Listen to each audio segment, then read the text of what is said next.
Hi guys! Hi everyone! Another mini vlog for today's video at ang ating pag-uusapan ay walang iba kung hindi si Andrea Brillantes.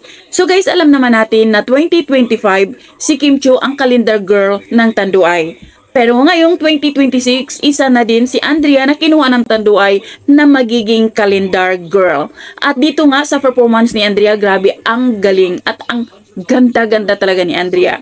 Hindi talaga maipagkakaila na grabe yung aurahan ni Andrea, grabe yung ang ganda-ganda ni Andrea talaga. Although hindi siya matangkad, pero ang ganda ng katawan, ang ganda ng mukha ng bata talaga. Since naman nung maliit pa si Andrea, is alam naman natin na sobrang maganda na talaga siya. Pero di naman din maiwasan guys na kung minsan may mga buzzers talaga, merong mga nagkukomento na retokada, merong nagkokomento na hindi siya ganyan kaganda kung hindi siya nagparitoke. Guys, ako naniniwala ako na nagpa-enhance si Andrea pero hindi siya nagparitoke kasi ang mukha ni Andrea at saka nung bata siya ganun naman eh. Siguro, meron lang pagkakaiba dahil syempre nagpa-enhance na siya. Pero feeling ko lang sa akin lang to ha, hindi siya nagparitoke talaga.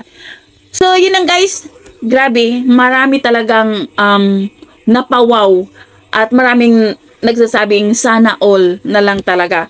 Grabe, ang ganda-ganda talaga ni Andrea at grabe, napaka-hot na hot, no? So, yun lang guys. Thank you for watching. Until then, bye. God bless everyone.